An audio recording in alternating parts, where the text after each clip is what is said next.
So if you're watching this video, it's because you or somebody you know has a condition that can be impacted by estrogen dominance. And that includes conditions like fibroids, PMS that's all of a sudden gotten really gangster and you don't feel like yourself, endometriosis, but also low mood and anxiety. So in this video, I'm going to be talking about various sections or groups of what could be causing estrogen dominance, from whether you're producing too much, you're struggling to break it down, you're struggling to excrete it, the balance isn't quite right, and what you can do about it. And I'll also be talking about estrogen in general, so that you are empowered to do something about it and see what you can do, what you can change in your life to help the balance of estrogen. So now let's get on to number one. We are going to talk about how you're producing too much estrogen. So we need to consider what is estrogen and the different types. So estrogen doesn't refer to just one thing. It refers to a group of, I'll say, chemical messengers that attach to a receptor in the cell and get the cell to behave in a particular way associated with estrogen. The receptors are all over the body, including the bones and the heart, because estrogen performs such an important job. And there's different types. So you've got the natural ones, and these include estradiol, and this is the one that's most common, and it's responsible for like our menstrual cycle, and you get most of it during our reproductive age.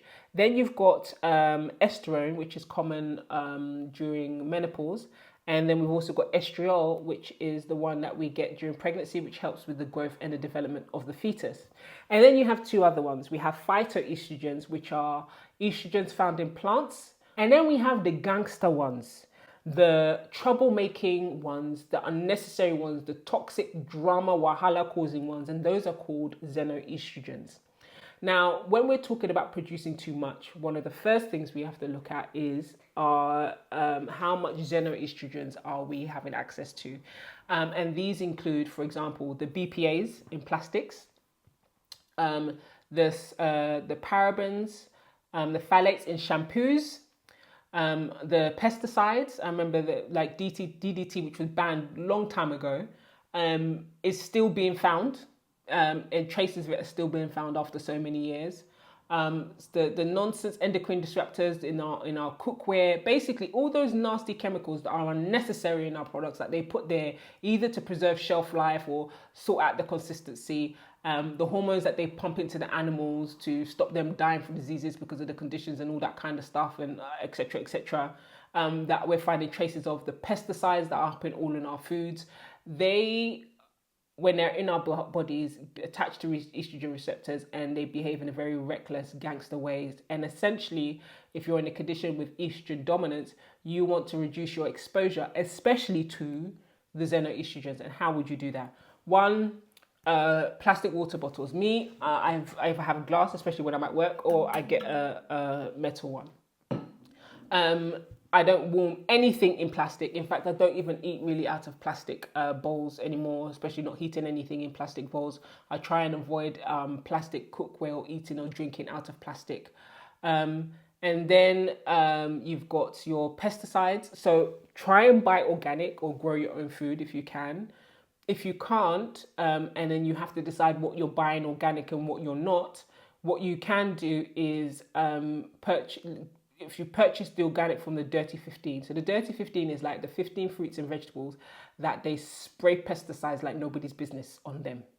So if you're going to buy any fruits and vegetables organic, then I would go for the Dirty 15. You can find the list online. Just Google Dirty 15 fruits and veg, or Dirty 15. It should come up with a list of the Dirty 15, and you can buy those organic. Or when you also get your fruits and vegetable ins, one of the things that I have been told about is baking soda water and wash them thoroughly to get rid of what you can out of them. So think of that when you're eating. Shampoo wise, there are lots of natural shampoos around. Even simple as black soap. Black soap is a very good shampoo, and it doesn't have all the crap in it. And then you've got like even deodorants. Right now I feel like there's no need for those aluminium deodorants because we have very great quality natural ingredients. I personally use Wild.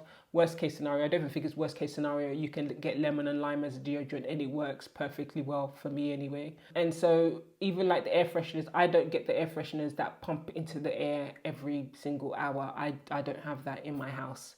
There's certain things that you can cook on the stove, like cinnamon and orange peel, that will make your house smell nice without loading it with more toxins and so on, and exposing you to stuff that you just don't need to be exposed to.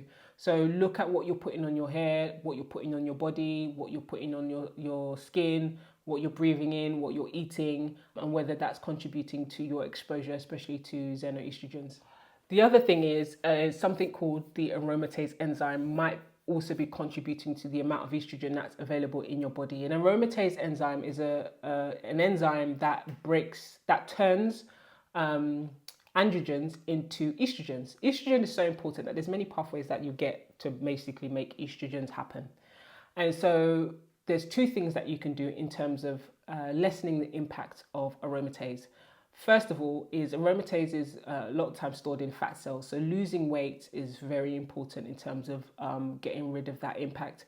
But also bearing in mind that a lot of toxins are stored in fat cells. So when you're losing weight and you're losing the fat, you're making those toxins available. You need to make sure that your liver is working great and your excretion process is working wonderfully so that you could excrete it out of the body, and you do wonderfully.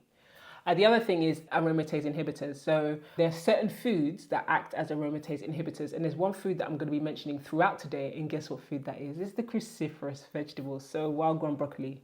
So increase your amount of aromatase inhibiting foods, and that will also help in terms of the amount of estrogen that is being brought in and produced in the body. Now, the next thing is the breakdown of estrogen. Your estrogen dominance could also be down to the fact that the body's struggling to break it down, and the organ that is the G, that is all respect for, is the liver. The liver is responsible for breaking down the toxins and removing them out of your body, the drugs, everything that you're taking that ain't good. Go through the liver, do a process and get them out.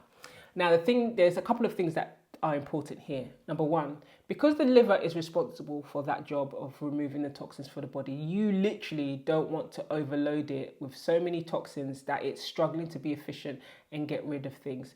So where I was talking about things like your exposure to xenoestrogens, but just toxins in general, or your diet is really rubbish and your liver's struggling to just make use and clear all the toxins that you're bringing into your body. So where you can, eat well, try and reduce your exposure to a lot of the chemicals, and try and go for natural healing alternatives. Don't trust on the product where it says natural that it is going to be natural, because with this marketing and stuff and all these things, like, it's a bit of a madness. So try and reduce the amount that your liver has to go through in terms of has to clear in the first place. The other thing that you have to, is good to know, is that there are phases that the liver goes through to break down the estrogen and other toxins and then excrete them.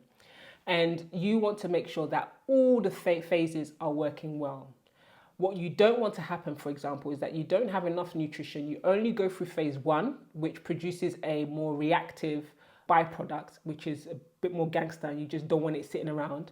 And because phase 2 is not working efficiently, because phase 2 adds to that reactive compound and gets rid of it in phase 3. So there is research showing that there's a lot of links in terms of disease between the ratio of phase 1 and phase 2. So you have to make sure that you have enough vitamins where phase 1, 2, and 3 can happen, because phase 3 is where it literally gets pooed out and out of the body. So phase 1 and phase 2, like I said, requires a lot of vitamins. So we're looking at like B vitamins, vitamin C, vitamin D, the omegas, omega-3. Also, guess what appears again in terms of importance, in particular with phase 2, the cruciferous vegetable family, wagwan.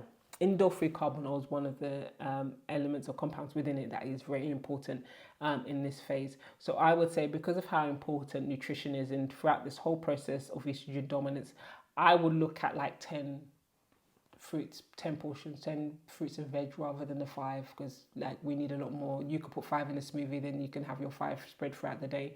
Like you can have whole meals that are just vegetables, like, and you've got your portions there and then. Like, I think sometimes I forget that vegetables is actually a very good form of food and a good tasty form of food. So I think 10, you can do that easily.